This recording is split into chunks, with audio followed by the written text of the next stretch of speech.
Hi, everyone. I hope everyone could hear me. I'm just getting myself situated. So in the meantime, say hi, Riley. Hi, everybody. I'm just getting myself situated here, guys. Just give me a moment. So we're going to talk about Gemini today.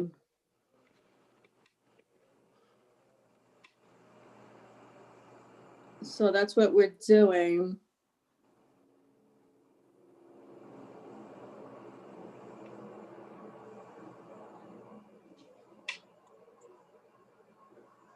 I ain't having that. Do you have anything to say about Gemini, like off the bat, like just what's on your mind really quick while I get this going, Marlene? I think there's a lot to process when you talk about Gemini. But it's not he or she's fault. It's just the card that they dealt. And when we all have them, they get a bad reputation, but I'm here to defend them somewhat today. You're here to defend them. Yes.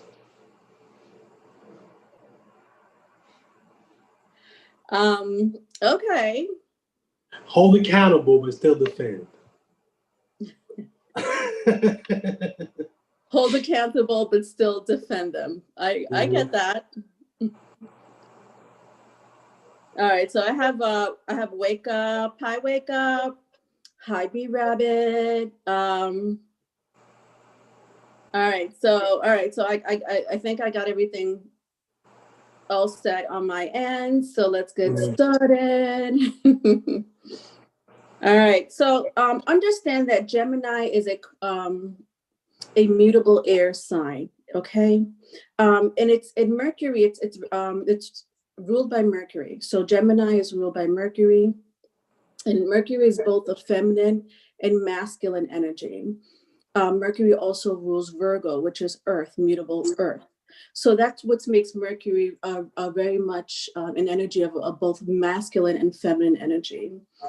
As a matter of fact, Hermes in mythology is affiliated with Mercury, the god of communication.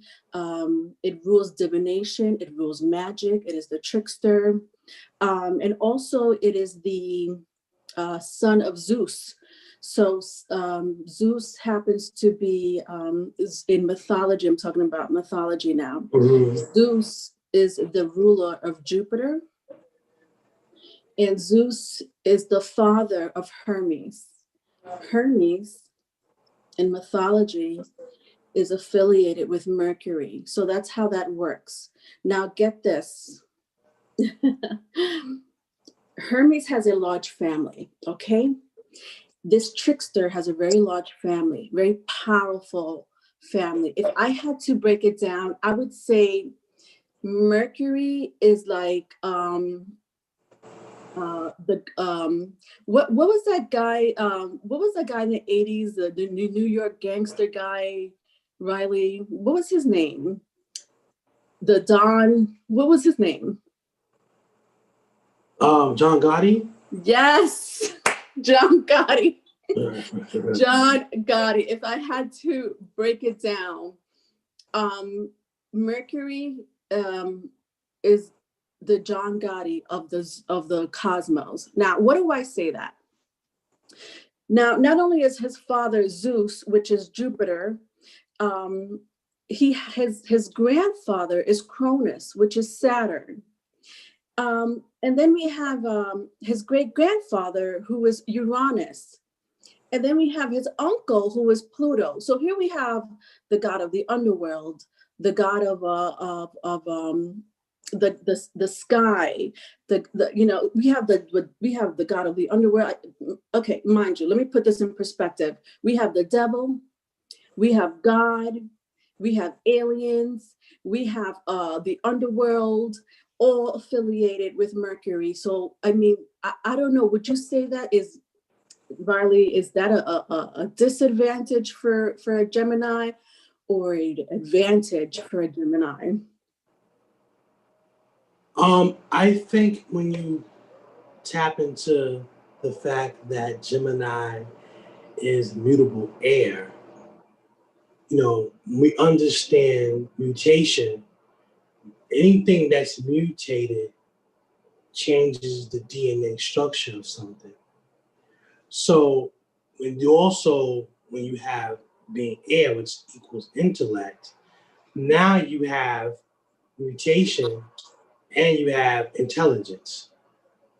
So what happens is the Gemini is all over the place. It's intellect, it's intelligence that's all over the place that rains down in their mind or her mind. He or she minds. So sometimes that's why they are considered two-faced, but it's a mutable sign. To mutate something means to be more than one. And whenever you deal with the impact of being mutated, you also are dealing with the fact that you're not going to be your normal self. You're going to be compromised because actually take that back. It's two of you. So you are your normal self, but you're also somebody else, which is why they're the twins. And because it's an air, it's intelligence, now you're dealing with the fact that it's so much going on at one time that sometimes they have to catch up to themselves. And they get called two-faced, they get called gossipers, but it's the fact that they have so much in here without the necessary balance at times that it causes them to be in disarray. But because it's based on such high levels of intelligence, it's based on such high levels of intellect, such high levels of the ability to do so much in one physical body, it looked at different, and Right. I think that, they looked at a lot different. Think of it like this. Every country, right, has a constitution, right? What dictates norms and policies and rules, right? Our body is like our body is like a nation, but our DNA is like the Constitution. So whenever you deal with the Gemini, you're dealing with that aspect of it. It's the core into the change in structure or potential change in structure of the original being of something because it's mutated, it's compromised. So to break it down into more funny, like cartoonish ways, think of it like Gremlins or Ninja Turtles or the Hulk. All those are mutation cartoons, but they make sense. The Hulk is what happens to the Hulk? He's one person. He was mutated, radioactive, mutated, two different people. Ninja Turtles, same thing. Mutated into four different turtles, same thing. Gremlins, similar. Water mutates. So a lot of times you're dealing with a chemistry of polarity in one human being, and that you can't blame them for that because those are cards they were dealt. Correct. Yes. So Gemini also rules a reality within a reality. Interesting that you brought in the cartoons situation. Gemini does rule duality in nature. It rules a duality in reality. Mm-hmm. Again, a reality within a reality. But also Gemini rules the environment. It rules local travel. Understand that at this point, we already passed Aries, the baby, Taurus, the toddler, and now we have Gemini, the child. Mm-hmm. Now, at this point, the child is about to go into kindergarten or is in kindergarten, and it's feeling its environment, and And so it rules family communication of all sorts. And just to answer your question, Wake Up had asked Hermes. Yes, you're right. Hermes was the messenger. So you're right about that. I was talking about Hermes earlier. So yes, he is the god of communication. He's also the master of all four elements. Again, the trickster. So yes, all those things are true. Gabriella, hi, how are you? B Rabbit says Gemini gets a lot of hate. But I don't think so. Do you believe Gemini gets a lot of hate? Yes, a lot. Interesting. Is it because, like, I mean, I know you were explaining already, and that's why I had to piggyback off of that, because it does rule, again, a reality within a reality. And so, you know, these are the twins. The constellation itself is pretty creepy. I mean, if you look at the constellations, if anybody ever watched the constellation, I'm not saying up in the sky. I don't even think you could see the constellation Gemini in the sky, but nevertheless, you could always Google it. Or look at pictures of it. It's literally, it looks like two stick figures holding hands, the twins. And from what I hear, it's that constellation in itself is pretty demonic. There are beings that, you know, they don't talk about this. This is not heard of, obviously, but there are beings that do live in that constellation, and that constellation is pretty demonic. Now this is where the duality comes in, I think. Have you heard about that constellation, or do you believe in any constellation being occupied? But do you believe that there's only humans existing on this earth, and that's it, Riley? On Earth? Yes. Like, do you believe that there is more than just us humans? Do you know what I mean? Of course, there's other life forms besides us on this planet. Absolutely. They may not necessarily originated here necessarily, but they are here. You don't spend billions of dollars on NASA programs for hopefulness. There's some certainty going on in there. You know what I mean? Yes. Yeah. You know, let's take this for instance. See, the Gemini is also, you know, being that it's a mutable sign, it kind of represents like the breakup of things. For instance, you know how Aries. Okay, let's take meditation for 1 minute, real quick. The cardinal sign is like the one who inhales, right? Right? And the fixed sign is the one that holds his breath, he or she, while you're meditating. It's the internal pressure, you know. And the mutable sign is like the release, the exhale. It breaks up things. It tames the monotony of something. This is why most mutable signs usually, no, I think all of them, if I'm not mistaken, are at the end of a season. That's not a coincidence. It's the change. You know, whenever you have a society, you ever notice, like, when I think about Gemini, I think about like the phrase "shit happens." Like, you ever, like, let's say like we have a plan together, right? And the Aries makes the plan, right? And then the Taurus or the Scorpio, they make sure that the plan goes according to plan, right? The Gemini, the Gemini is the one that's like, bro, why'd you shoot him? It wasn't part of the plan. Like, yo, he made a move. He made a move. That type of, like, they change the natural dynamic of things naturally. But that's needed because when things get too mundane and it may be a need for different culture, you need that Gemini. You need that mutable aspect in their chart, in their identity, I should say, because they represents that nothing stays the same, only constant is change. Correct. Yeah. I like that. I like that.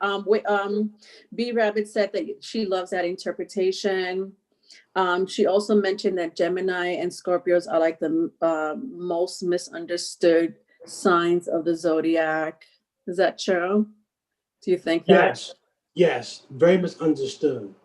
But because you have a fixed water and you have mutable air, so you yeah, very misunderstood. But necessary, because you cannot have one without the other. You cannot have, because you need to have fixed emotions when it comes to certain things, and you also need to have intellect, that you can pull from in different dynamics. Very misunderstood, because sometimes people are comfortable with a straight line, and you're not going to get that from those two. Fixed don't mean straight line. Fixed just means fixed. Don't mean straight line. Yeah. Mm-hmm. Also, have you ever heard of Mercury retrograde? Yeah. Mm-hmm. Yeah, the energy of Mercury retrograde, when people hear Mercury retrograde, a lot of people do get scared of that energy. And there's a reason why. I mean, this planet is the trickster. It's divination, it's magic, it's communication.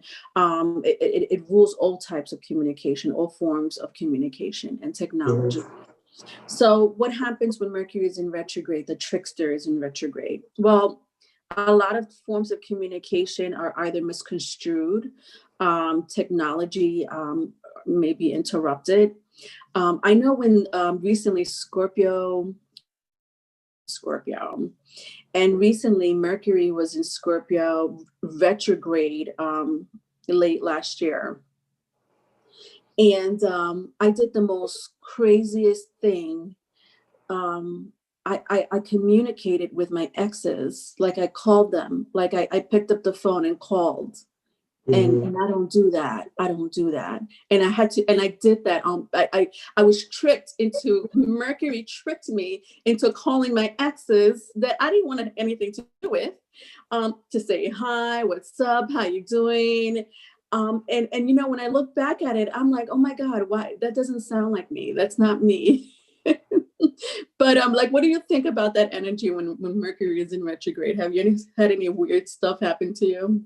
Well, now on devil's advocate, well, not even devil's advocate, the positive side of Mercury retrograde is introspection and self-reflection, because it is the mirror. Because now, whatever you need to work on, whatever you need to deal with, is coming straight at you. It's a reminder of what's necessary. Because once again, when we don't do what we're supposed to do, we don't get to the next level. And the universe will keep giving us the same thing to repeat and repeat and repeat. So that retrograde, that backwards, is really a reflection of self-reflection, introspection of what one must do. And I think that's a lot of times people have the nightmare retrograde, because like, oh my God, things are going to get hard. Well, things are going to get hard because of what wasn't done previously. And one thing about the Gemini, I think they have what you call shiny object syndrome. They love the new. Geminis are fun. They're fun. You know what I'm saying? I'm an Aries, so I fire and air, we get along. You know what I'm saying? They chill. Because they're like, you go, you're gonna go out, hang out, you want to party, you want to have fun, you want to meet different people. They're social. You know what I'm saying? And you got they're social, and they're like brilliant. You know, see people. You could be brilliant and be a villain.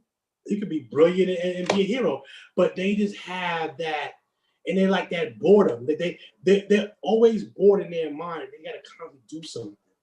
And I love the fact that they're always active. You know, Gemini's on their phone. Gemini's are always learning something new. Gemini's are always trying to master something. Even if they're talking, they can be talking to one person here, one person there, moving around. Like they're all over the place because, like I said previously, mutation. It's they're all over. You know, and other signs are mutable, but we'll get into that another time. But their mutation, the mutable sign of Gemini, is an air mutation. So when you're dealing with air, you're dealing with what? You're dealing with everything on this physical plane. Because as you go up, air gets it lessens. But on this earthly plane, it's reachable. You know, so I love the fact that Gemini, you can learn from them. They'll give them a task and they'll go out there and seek it. They're not emotional people. They're not crybabies, and they may have a little bit of anger because they have that Mercury influence, but they're very scientific. They're objectional in a lot of ways too. It's like they can be very objectional and not really emotional, because you're dealing with more of a scientific way or objectional approach of intellect. The scientist is not dealing with emotion. The scientist is dealing with 1 + 1 = 2. They're not adding a lot of feelings to it, in that regard. I'm not saying they don't have feelings. I'm not saying they don't get emotional. I'm saying that they have an objective way of operating. It's almost like, hey man, that happened. I lost $100. You did? Like, yeah, man, damn, whatever. Like other signs that will cry about it for 2 years. But the interesting fact, I just learned this recently because I was studying. I've been studying about astrology, really like deep in astrology. The last 2 years. I've always been interested in astrology, but in the last 2 years, I've been really nose deep into studying and learning. And I learned that there are higher octaves, the outer planets meaning Uranus, Neptune, Pluto. Understand that these planets have a connection to the lower planets. Mercury, Venus, and Mars. So it's interesting that you said about you touch on their intelligence. Geminis, I need you to understand that your higher vibrational planet is Uranus, and Uranus is the 11th house. It is Aquarius. It is the representation of genius, innovation. So you could tap into that energy, and so can I'll make another example because I'm talking about the outer planets, Uranus, Neptune, and Pluto. For example, Mars. We have Aries.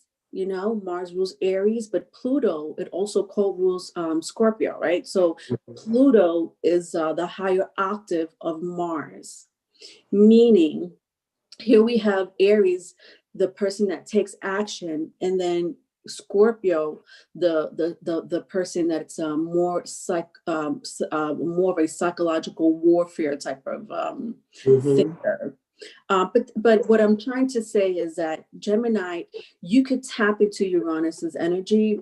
You could tap into the 11th house. It is your higher vibrational energy, your higher octave, and a person that is in tuned, mind, body, and soul, could really tap into the genius mind of the out of the box thinker of Aquarius. Now, I know Geminis that are extremely smart. Oh my God! But again, that it's that energy tapping into Aquarius, another air sign. The last air sign of the zodiac wheel. Does that make sense? Absolutely. And like we said earlier, like you said earlier, picture a child prodigy. right? Or just a child who's very intelligent, right? Even though that child is very intelligent, it's still developmentally growing. You know, the brain has not grown. The brain finished at 25, I think. So the brain, no, it is 25. The brain finishes growing at 25. So even though that child is a prodigy or very intelligent or very wise, well, I wouldn't say wise, but very smart naturally, it still needs that higher level of understanding. That's where Aquarius comes in. So that's why the Geminis, him or her, can be a little bit all over the place. And like I said before, shiny object syndrome, meaning something new, oh, I like it. Something else is new, that's old, like that. You know, it's because it's a child. You know what I'm saying? It's just an intelligent child. So when one child may, and I'm not trying to say that other side are not smart. I'm not trying to say that. I'm just giving props to a different level of card that they dealt. And that child, you know, needs grooming, but it's a different level of grooming. Like I may have math or trigonometry, you know, now I got to run around and find out, you know what I'm saying, geometry. Now I got to do calculus. But it's still within the fabric of a higher level of thinking. It's just all over the place because it's air and it's mutable. Yeah. So, Go ahead. So Gemini is like, just no offense, it's like the intelligent child. So that's where you get some of the behaviors that are not necessarily, you know, it can be considered like, you know, behaviors that represent not a positive way of operating. You know, the gossiping and not, you know, not staying focused long enough to understand, learn it, but then not learn it and then leave it. You know what I mean? Not love it and leave it, learn it and leave it. You know, but that's because they have to constantly, you know, as you and I think I was, you know, I talked about this before. You know, we talked about the Pisces a few weeks ago, and how the Pisces is, you know, needs to be escaped, and because they deal with so many, you know, other souls in oneself that they need escape, a balance. You know, when it comes to air sign, and particularly, I would definitely say Gemini and Aquarius. You know, when some people resort to drugs or other levels of escapism, you know, the Gemini doesn't necessarily get high to get high. Gemini may get high to be sober. So they need to focus. Wake Up had an interesting point. Wake Up says that the downside is finding that focus point and staying there, finding the focal point and staying there. So yeah. And then B Rabbit also says the same thing. Like it's Gemini is the ADHD child. Go, you see, or you know, and being that, you know, you and I used to work in that capacity, we understand there were certain kids that were just smart, but they just couldn't be still. Matter of fact, when I was in school, you know, I could finish the work so fast that she was giving me more work because I was bored. Now, picture that concept in the mind in a person's body. The Geminis, they're constantly, their brain is just working. You know, sometimes without balance. That's why the Sagittarius is the seeker of knowledge, like a Gemini is. But the Sag does as the opposite of the Gemini. It takes all of the information and puts it where it's still, where it's placed at. You know, the Gemini is like if you're a painter and you got all these different colors and you're gonna put all these colors together, and the Sagittarius is like the finished product of all those colors on that canvas. Now it's making sense when you can physically see it. Whereas the Gemini is like all over. It's in work. So that's why they're opposites. You know, because one is all over and one is the secret of that knowledge, but in a certain place. You know, but Sag is still mutable too, so they have their situations as well. So I like to put it in that perspective too. But if you don't understand that, if you don't understand their intelligence, if you don't understand their adventurous side and they can't be still, you will typecast them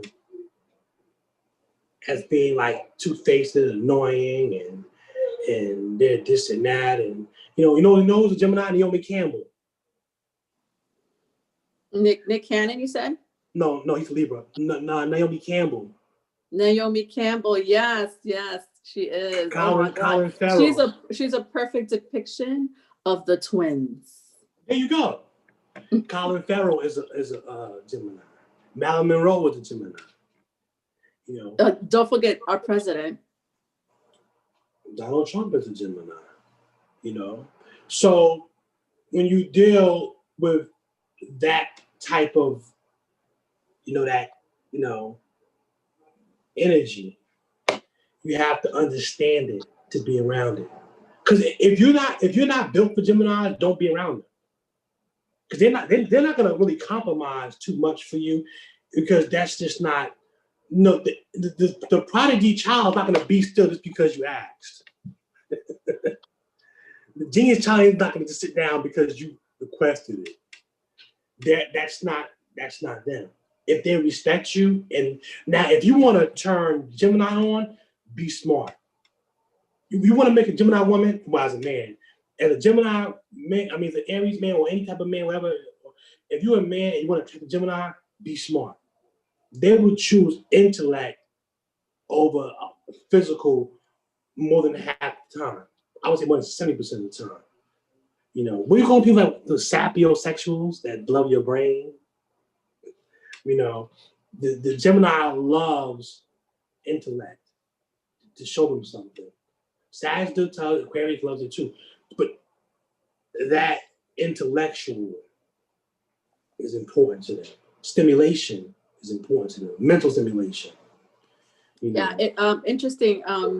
Yes, I heard that too. Both men and women. It doesn't matter what gender. The Gemini itself, they like the mind to them. Aquarius is like this too, where they find the mind to be beautiful. Even if Venus placement, if you have a Venus in Gemini or your sun is in Gemini, these people do like the beauty of the mind. They find that to be very intriguing. They can't get bored. These people cannot get bored. With men, Gemini men, they like to go more on a tomboyish type of style. So they like women who are, number one, again, intelligent, but for some reason Gemini men like to go for that boyish type of look in a woman. And the women like to go, they love the beauty of the opposite sex. Again, mind, it has to be definitely mind, but they also really like the aesthetic. So they like a good looking person, to be with them. Right. That is the latter. Primary is how you can more stimulate them mentally, and then after that, they'll take the latter in consideration. You know what I'm saying? Like, okay, well, yeah, he's definitely smart, and I'm definitely attracted to his mind, and you know what? He's not bad looking too, It's with some other sign where where like a Libra may be like you have to look a certain way, a Leo, that's important to them, But back to what you said, that tomboyish, that duplicity look. Remember what Prince said in his lyrics, who's a Gemini. I'm not a woman. I'm not a man. I'm something that you might not, I might not understand. Yes. Well, I see, said that in the beginning. Mercury represents both feminine and masculine energy. Right. Yeah, he's a Gemini 7, so that's a whole different conversation. But look how many instruments that he plays. Look how many albums that he made. See, that's that I can't be still energy. Constant creation. Constant. I can't turn it off. So when he changed his name to the artist formerly known, because the record company tried to control him. And you can't do that with Gemini. You can't, how are you gonna control air? Long term. You know, how are you gonna control immutable air at that? You can't. Yeah. It's like it's raining outside and you're trying to, or it's raining outside, you go outside, you're trying to control that environment.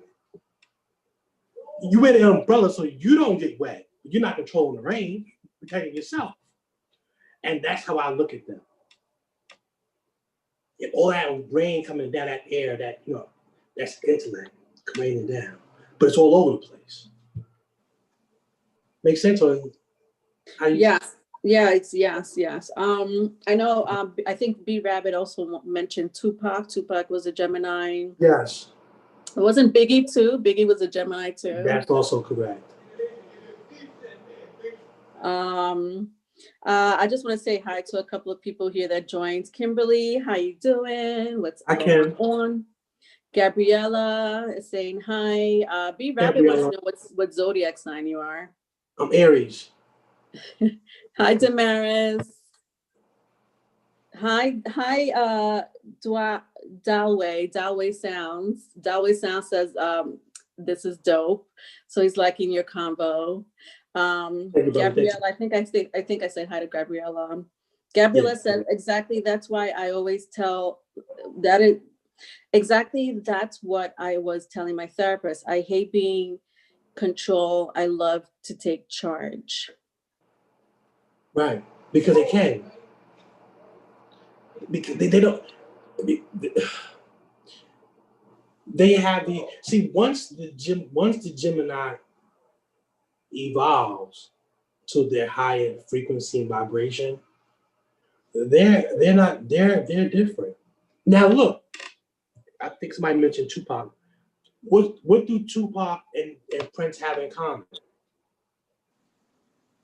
I'm not sure. They're artists. Right? But you see how many albums Tupac made? So many albums Prince made? It's the continuity of brain. And some of your viewers maybe Gemini, they probably have it too. They're like, yo, why can't I shut this shit off? You know? And it needs to be acknowledged more. I'm not being the Johnny Cochran of Geminis. I know that sometimes they can be a little bit edgy and a little bit, you know, like I said, the immutable likes to break up the monotony, you know, whereas the fixed sign, you know, likes to kind of keep things a certain way. The immutable sign, like, you remember how like in Black Panther, when, you know, they didn't want the vibranium to go stay in one place, and the other guy like, nah, people need to have it. The world used to have that. See, that's that Gemini mutable energy. It's change. It's necessary. You need it. But sometimes at the expense of whatever, but you need it. You know, the only constant is change. So without change, what will be happening now? Without change, what would people be doing? Women would still be drug around like in the caveman days, right? Change is necessary, you know? So sometimes change is a little bit uncomfortable though, because it's challenging. It goes against the norm because the human brain loves habit. So, you know, the Gemini's like, all right, nah, we're gonna mix up a little bit in here, you know. B Rabbit has an interesting question. She says, speaking of Aries, who decided that Aries and Gemini are compatible? Well, I think one of the reasons why they're compatible and could be compatible is one, when you have fire and you have air, you know, air lets air lets fire breathe. It expands it. They work together, you know. But in a more human being sense, I think that the Aries and the Gemini compatibility of intellect and action work together, and they give each other space. Aries likes space, and then come back and want more. Gemini is not clingy, so there's a connection as far as how they can intellectually bond with each other. The Aries is very curious. The Gemini wants to learn. So I think the downside could be is that when they get heated and when fire and air come together with no balance, what happens? You got a blaze. So when it's bad, it can get really bad. But there's an understanding there that could work out. There's understanding there that could work out. But sometimes when the Aries has to be a big baby, Gemini might not be able to deal with that. You know. To follow, B Rabbit says, she said maybe the sex is fire. Right. But she said that Aries can be controlling, too controlling, right. and Geminis need their space to grow. Right. The Aries does like to control, but like I was saying in the Aries to B Rabbit, the key thing to the Aries, you don't wait too long to tell him or her what you want. A child has to be disciplined from the beginning. You can't wait. Aries are babies. So you have to let that Aries know. If you wait too long, now you got a spoiled brat. So you have to check that individual from the gate. And then he or she will learn to respect it. They're controlling because they weren't necessarily checked from the gate from the beginning. Now you got an issue on your hands. So she does. That's an excellent point that she brought up, because now you're dealing with a spoiled brat. And I'm an Aries, a spoiled brat. Spoiled brat. And me being an Aries, I can understand, what you're saying. I'm on a different frequency, but I do remember that stage in my life where you give me an inch, I'm taking it.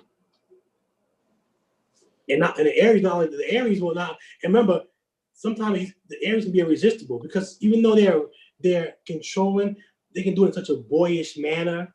Like you almost feel like, oh my God, like it's annoying, but it can be magnetic at the same time. That's why it's kind of confusing, But yeah, I understand that. Yeah, right. I understand that dynamic very well. Right. Gabriella wants to know, are Gemini and Cancer compatible? I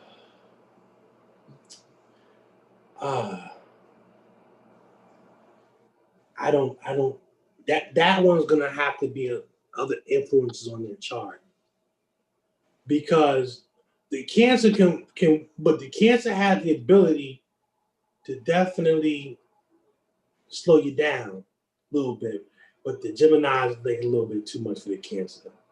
The Cancer likes a certain level of the Cancers.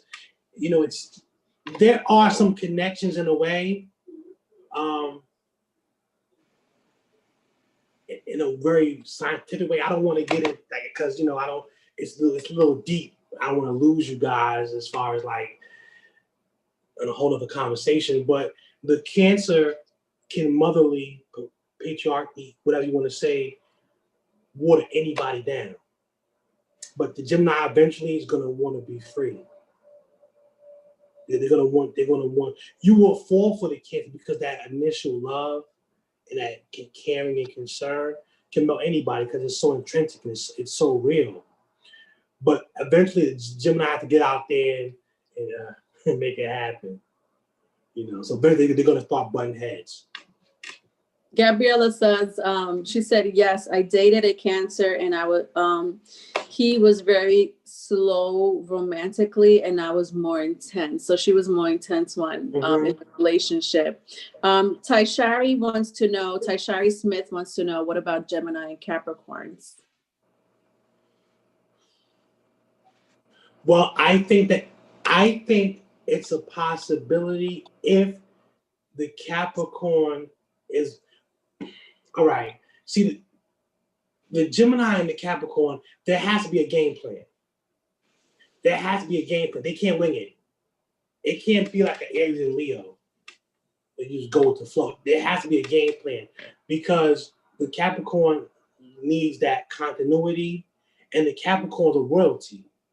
You know, they're royal. They have a regal ambiance to themselves, and they're about that money. Now, Geminis are smart, and they know how to get to the money because they're smart. So if they have a game plan that they can put in motion, and they can be a little bit more humble toward each other, because the Gemini can laugh at you, and the Capricorn can laugh at you too.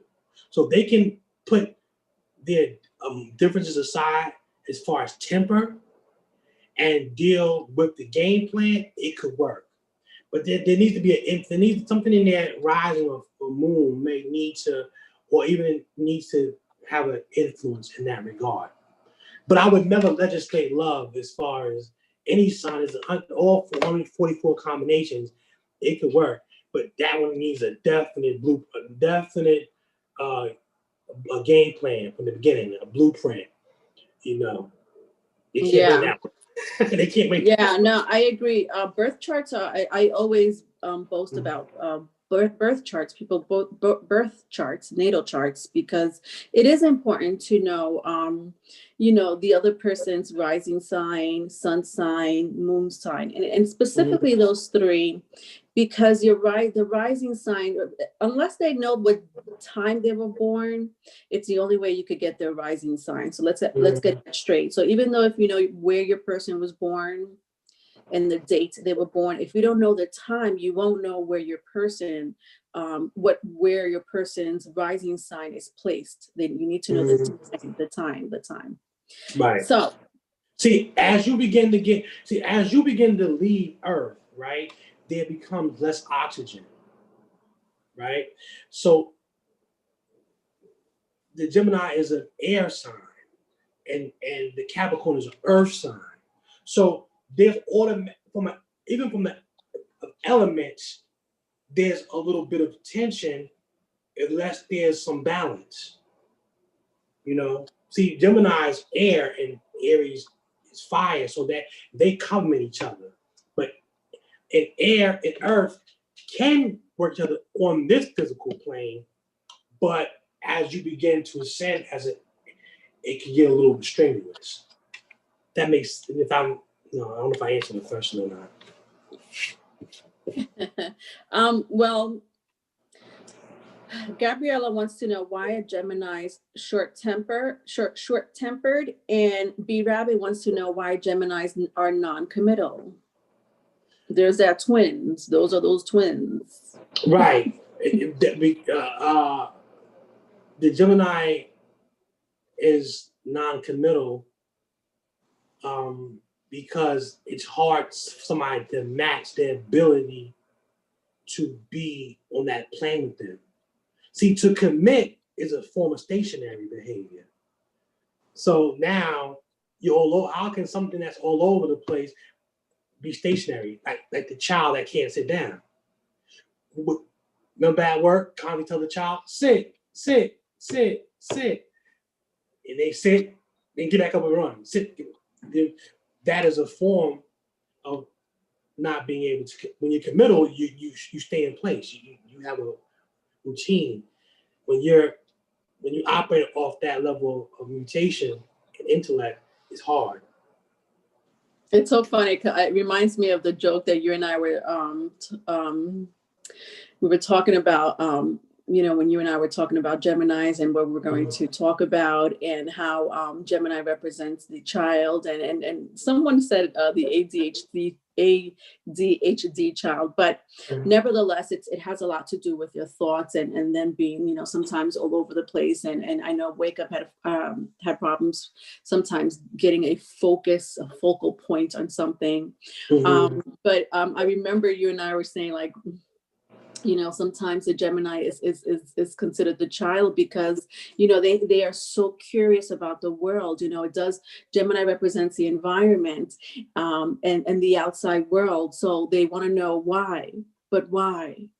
So why do I have to commit? Or why do I have to stay quiet? Or why do I have to wear blue today? But why? But why? Why? But what is the reason? Exactly. Remember, Taurus is the terrible twos. Now we have the child. Oh, somebody else had another question. There was a two-part question. I didn't forget. What was the other question that she asked?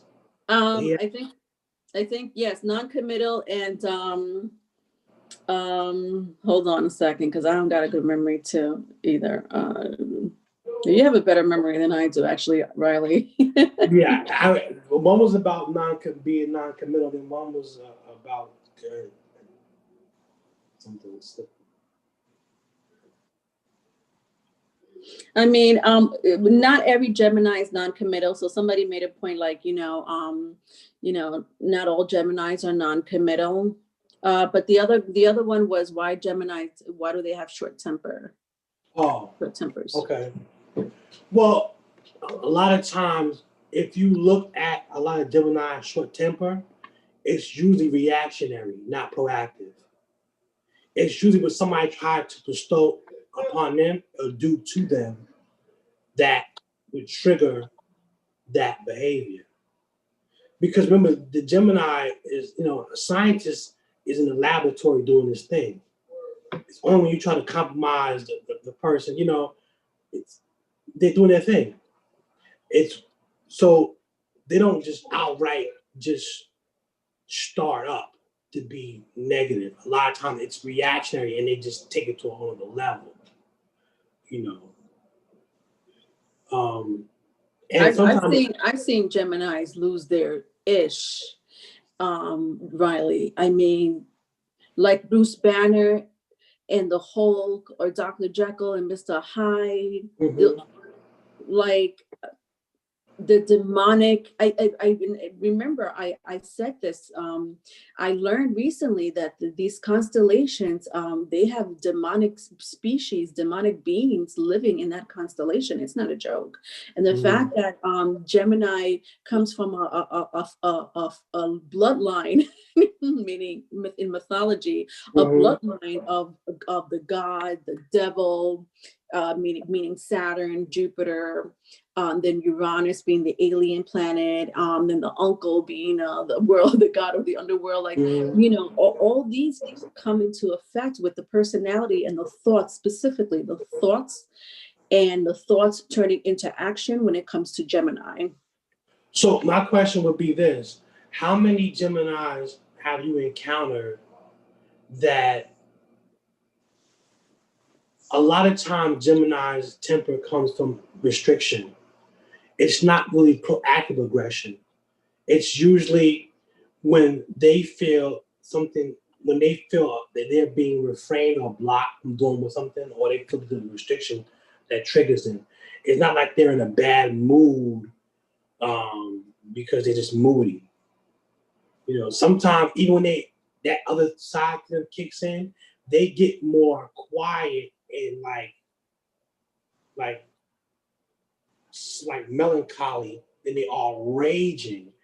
And so what gets them going to the point where they just start off like that? Like waking up just being angry. Is it more a trigger or something that happened, or it's just natural just to wake up with this attitude with no reason? But I'm asking the question. I'm asking as if like I want to know. Yeah, no, I think there are factors that plays into that situation. Absolutely. I know somebody just said, wake up. She said that she's a goofy Gemini. So we have goofy Geminis, and then we have. Yes, because I'm sorry. Go ahead. No, go ahead. No, because they're quirky. Because quirky people that are like, when you have like the Aquarius and the Gemini and the Libra, like they have like this, you know, like this goofy fun thing with them.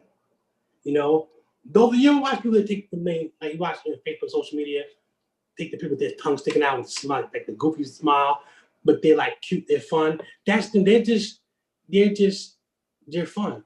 And you know, Gemini women, you know, they a lot of times people don't give them credit as far as beauty. There are a lot of beautiful Geminis, and Libra gets a lot of credit for that, but a lot of that air is also connected to Gemini as well. But off topic, back to it. They're quirky. They're fun. Because when you're smart up here and you kind of living up here, it makes you quirky naturally. You know. So let's talk about the polar opposite of Gemini, Sagittarius. Yes. So Sagittarius also has that complexity going on with them, but with them it's a little different. Their complexity comes from a constant search for the truth, a constant search for consciousness. So they have a complexity going on in your mind. Where Gemini, their complexity comes from their actions. Do you understand? Agreed. So what do you think about Sagittarius? Is it a very similar energy when it comes to their behavior? Or what can you compare Sagittarius to when it comes to Gemini? The desire to learn, to the curiosity of information. What they do with it is a little different, but the basis of it is very similar. The Sagittarius is always on a quest for new information. I was talking to one the other day, and I made a comment about jack of all trades.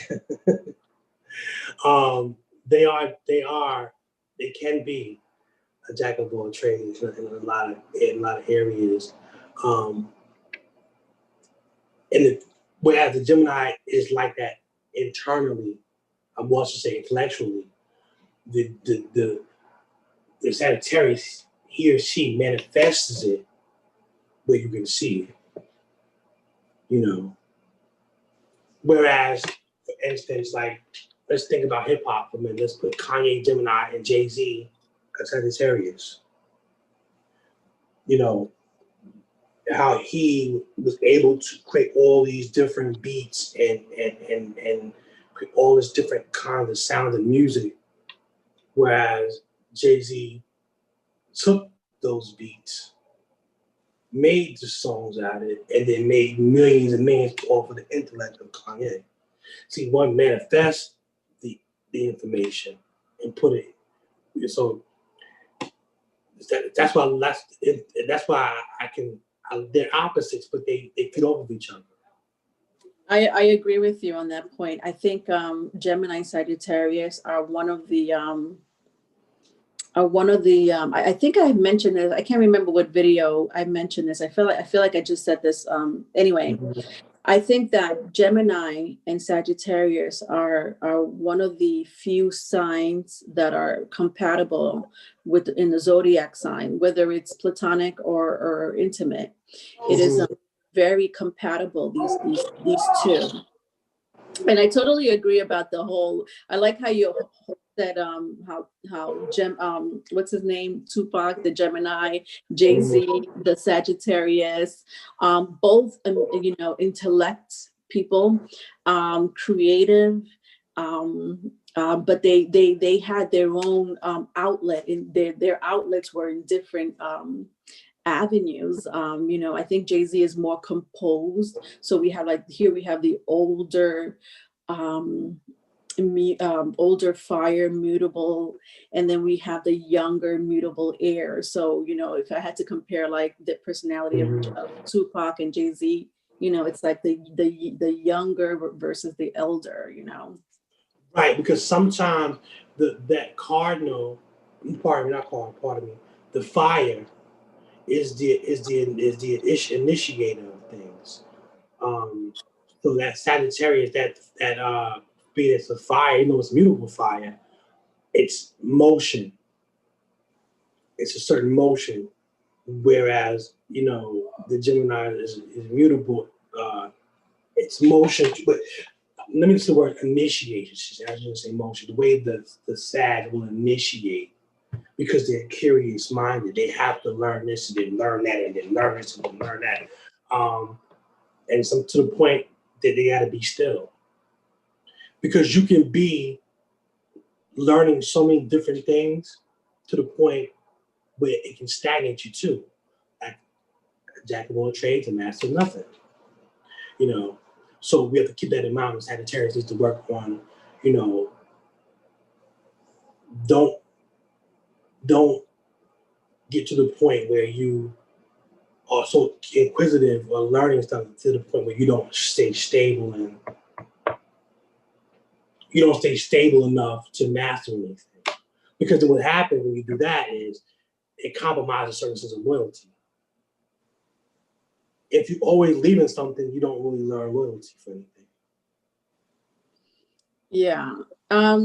Speaking about, I wanted before we close out, I wanted to do something really fun. I wanted to talk about, because I'm such a movie fanatic, and I wanted to get into movies, and maybe you could tell me which character sounds more like Gemini, or Sagittarius. So you ready to play this game? Which one sounds more like Gemini or Sagittarius? Yeah, sure. Okay, this is an impromptu. This was not staged either. Go ahead. I like playing games. I know. All right, so Ginger, Sharon Stone in Casino. Is she more like Sagittarius? She's more like a Sagittarius? Really? Why? Why would you say? Mover, shaker, love the money, hard to commit. She was definitely, she knew how to maneuver around men and women. She understood the complexity of human beings, and she knew how to play according to that law. She didn't have to use a high level of intelligence. She just had to understand practicality and initiate her agenda. Interesting. I love that. I love that character, Ginger. She played it really well. What about Misery? Annie Wilkes. Annie Wilkes in Misery. Is she more like a Gemini or a Sagittarius? I would say more like Gemini. Gemini. Oh, Gemini? Oh, you have to tell me why. Because she in her mind, she intellectualized this man's situation, and she intellectualized it, and then she internalized it, and then she became aggressive when he disagreed with what she made herself believe was true.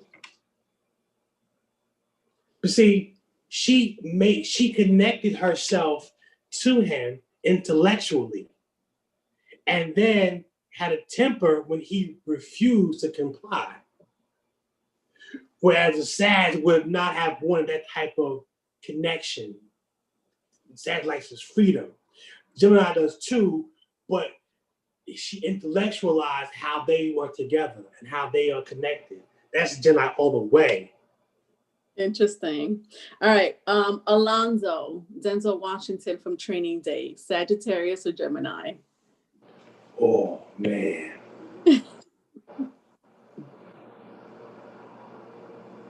Wow. Hold on.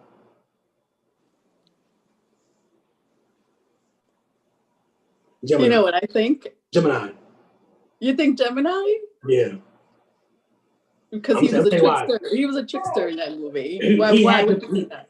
He had to play the criminal role. He had to play the cop role. He had to use his mind to manipulate a situation.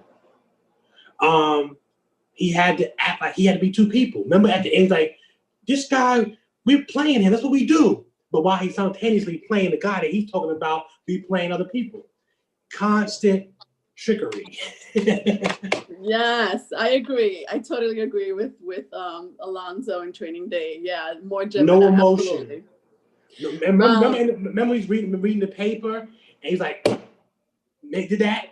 He switched up his demeanor when he's reading the story. And remember at the end when he said, "So you mean to tell me you've been a woman all that time? And all you got to do is something story. You didn't bang her? That's Gemini right there. See, I'm gonna get right to the point. I'm not gonna bring no emotion into this. Come on. Try to intellectualize the conversation." Go ahead. Yes. Have you ever seen The Dark Knight with Heath Ledger? The Dark Knight, Yes. The Joker. Gemini or Sagittarius, the Joker.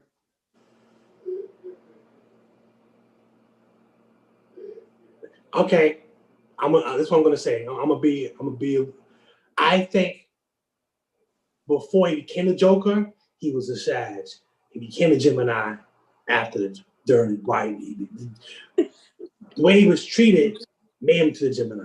He was a Sag before.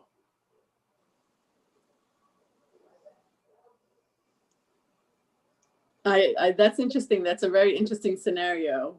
You want to know why? Why? You know I do. I think he was comfortable with his own space, doing his own thing, non-conform, but constantly being mistreated.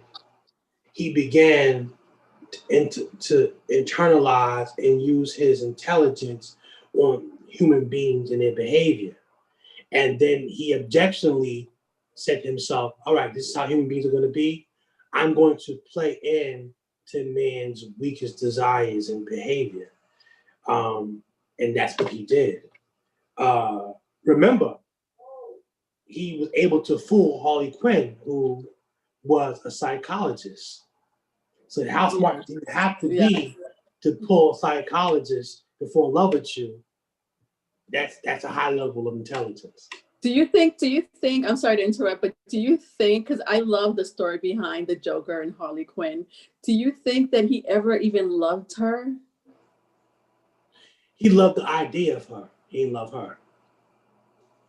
He loved the idea of her. Why? Because she was a psychopath, psychiatrist turned psychopath? Well, sometimes your soulmate is not necessarily your eternal mate. Your soulmate is somebody that you can look at and see yourself in, not necessarily you can be together forever. They are your mirror, not necessarily your long forever partner. I can see my soul in her as she can see it in me. Doesn't necessarily constitute forever. It just constitute a reflection. Interesting. Yeah. Yeah, that's a very interesting dynamic, and I loved how you put that so eloquently for Geminis. But yeah, I appreciate this conversation. Thank you so much for the insight and information, Riley. Thank you everyone who joined us, both Riley and I, and we'll see you next time for Cancer. Thank you, everybody. Yes.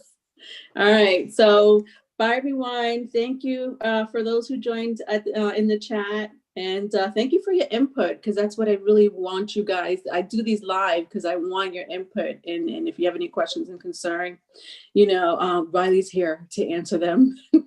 Yeah, I mean, and like I said, I'll be the first one to say, like, I love the input as well, because I learn as well, because it's always an opposite to my opinion, or my studies. So I want people to chime in who see it differently as well, so I can learn. Yeah, absolutely. It's a two-way street. I agree. The teacher learns from the student learns from the teacher. That's said well by Sagittarius. All right. Good night, everyone. Good night.